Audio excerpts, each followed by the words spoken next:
نحمده ونصلي على رسوله الكريم أما بعد أعوذ بالله من الشيطان الرجيم بسم الله الرحمن الرحيم يا أيها الذين آمنوا كتب عليكم الصيام كما كتب على الذين من قبلكم لعلكم تتقون۔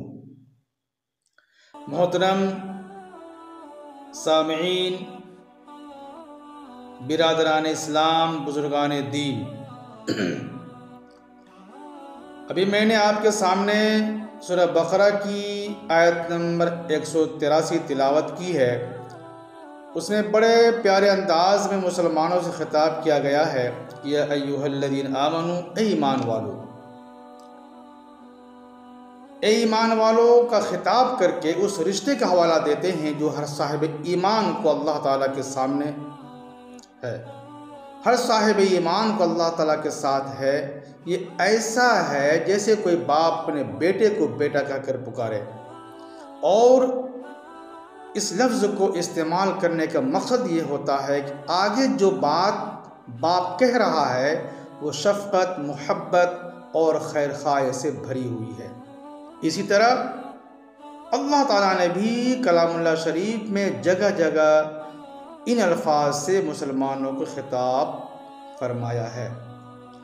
انہی جگہوں میں سے ایک ہے یا ایھا الذین آمنوا کتب علیکم الصیام، ایمان والو تم پر روزہ فرض کیا گیا ہے، کما کتب علی الذین من قبلکم، جیسا کہ تم سے پہلے لوگوں پر فرض کیا گیا تھا۔ اور روزہ فرض کرنے کا مقصد کیا تھا؟ لعلکم تتقون، تاکہ تم پرہیزگار متقی بن جاؤ۔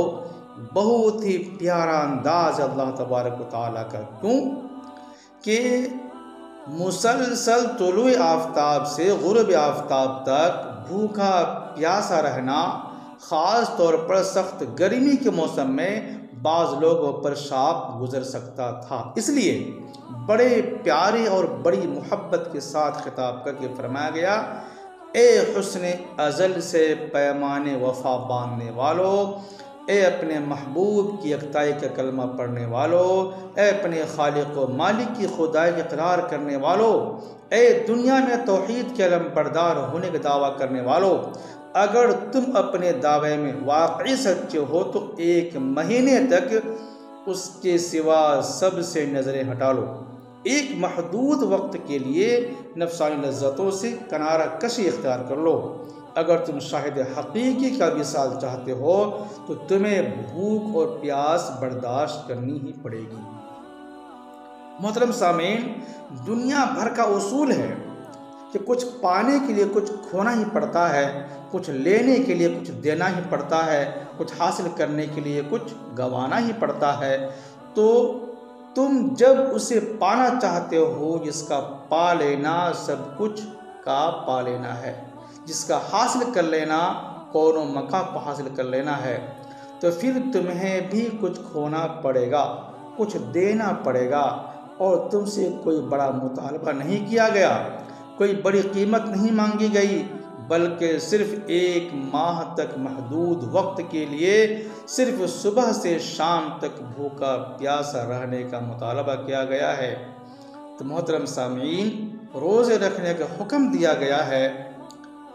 کتب علیکم الصیام کی روزے نفلی نہیں ہے بلکہ فرض ہے، اور یاد رکھیں یہ مطالبہ صرف تم سے نہیں کیا گیا، اکیلے تم ہی اس آزمائش میں نہیں ڈالے گئے، بلکہ پوری تاریخ انسانی میں جس کسی نے بھی ہم سے پیمان وفا باندھا، جس جماعت نے بھی حسن ازل کے ساتھ عشق و محبت کا دعویٰ کیا، ان سب کو اپنے دعوے کا کچھ ایسا ہی ثبوت پیش کرنا پڑا ہے، ان سب کو کچھ ایسی ہی آزمائشوں سے دوچار ہونا پڑا ہے، کما کتب علی الذین من قبلکم، جیسا کہ فرض کیے گئے ان لوگوں پر روزے جو تم سے پہلے تھے۔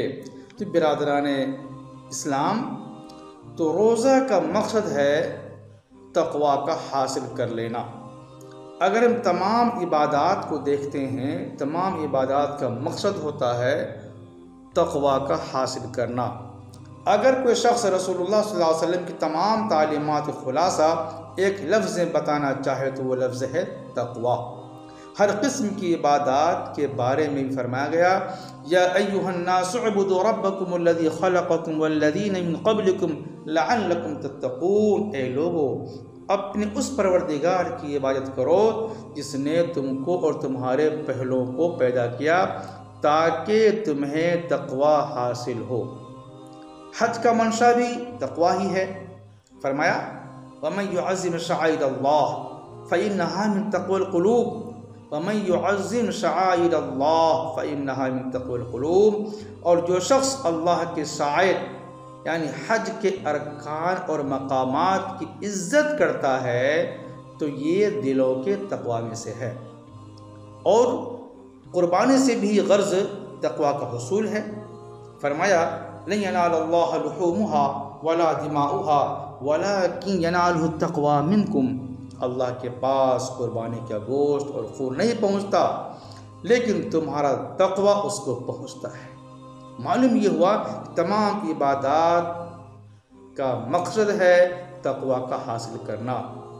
آگے فرمایا ایک جگہ لمسجد اسس علی التقوی، البتہ وہ مسجد جس کی بنیاد تقوی پر قائم کی گئی ہے، اور آخرت میں بھی کامیابی تقوی ہی کی بنیاد پر ملے گی۔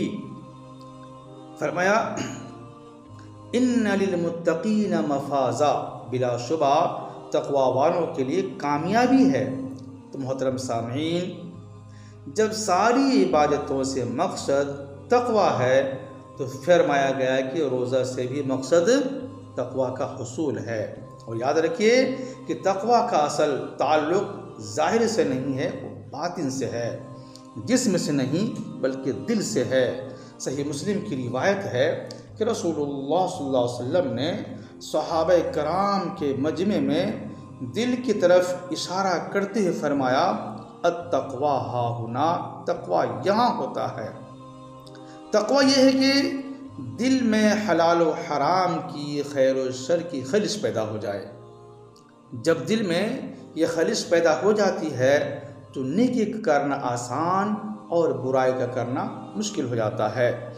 جب دل میں یہ خلش پیدا ہو جاتی ہے تو انسان رات کی تاریکی میں بھی گناہ سے بچ جاتا ہے۔ جب دل میں حلال و حرام کی، خیر و شر کی، اچھائی اور برائی کی، نیکی اور بدی کی خلش پیدا ہو جاتی ہے تو پھر کیا ہوتا ہے؟ نفس کے تقاضے مغلوب ہو جاتے ہیں اور شریعت کے تقاضے غالب آ جاتے ہیں۔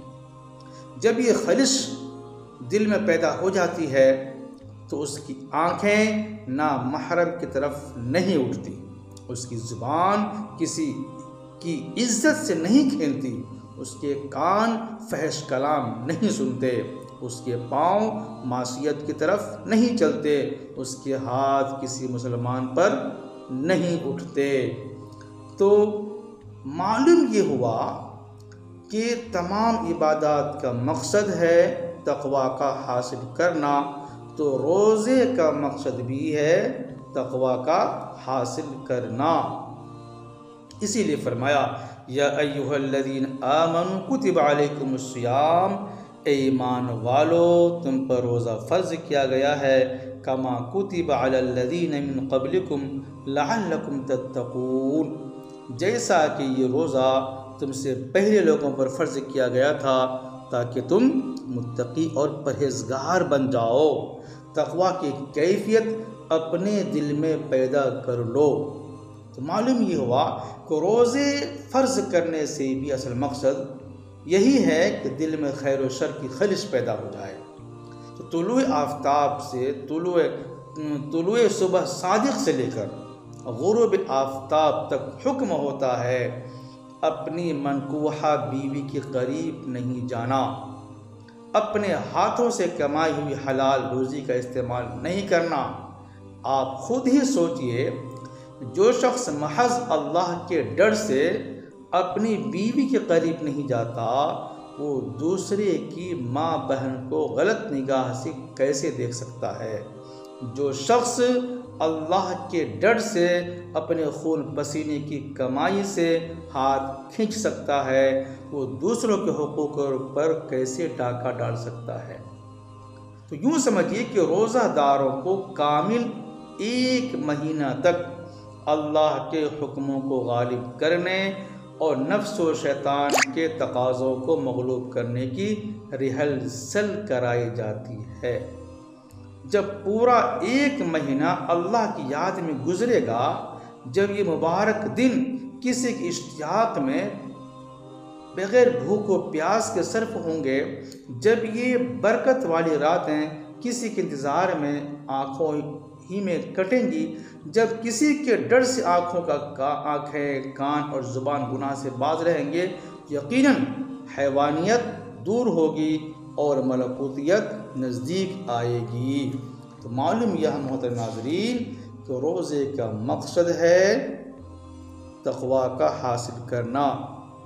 تو معلوم یہ ہوا کہ جب دل کے اندر حرام و حلال اور نیکی اور برائی کی خلش پیدا ہو جاتی ہے، تو پھر انسان کی زبانیں محفوظ، انسان کی آنکھیں محفوظ، انسان کا سراپا محفوظ ہو جاتا ہے، اور پھر وہ آئندہ 11 مہینے تقویٰ کی ڈگر پر چل کر انسان کامیابی حاصل کرتا ہے اور اللہ کو راضی کرنے والا بن جاتا ہے۔ اللہ ہم سب کو تمام اعمال صالحہ پر عمل کی توفیق عطا فرمائے، روزوں کی قدر نصیب فرمائے۔ وما توفیق الا باللہ، علیہ توکلت و الیہ انیب۔ ویڈیو کو آخر تک دیکھنے کے لیے آپ کا بہت بہت شکریہ۔ دوستو، آج کے اس ویڈیو کو اپنے دوستوں کے ساتھ زیادہ سے زیادہ شیئر کریں، اور اگر آپ کو کوئی مسئلہ مسائل جاننا ہے یا پوچھنا ہے تو آپ ہمیں کمنٹ سیکشن میں بتا سکتے ہیں۔ دوستوں، اس چینل کے ذریعے قرآن و حدیث کی روشنی میں ہزاروں کے مجمع میں کیے گئے خاص اسپیچ، بیانات اور قرآن کی تفسیر، حدیث کی تشریح اور اصلاحی باتیں اور رمضان المبارک کے مسئلے مسائل شیئر کیے جائیں گے۔ آپ تمام حضرات سے درخواست ہے کہ آپ ہمارے فکر قاسمی چینل کو ضرور سبسکرائب کر لیں اور ساتھ ہی لگے گھنٹی کے بٹن کو بھی کلک کریں تاکہ آپ کے پاس ہمارے آنے والے مزید ویڈیوز کا نوٹیفیکیشن ملتا رہے۔ جزاک اللہ خیرہ۔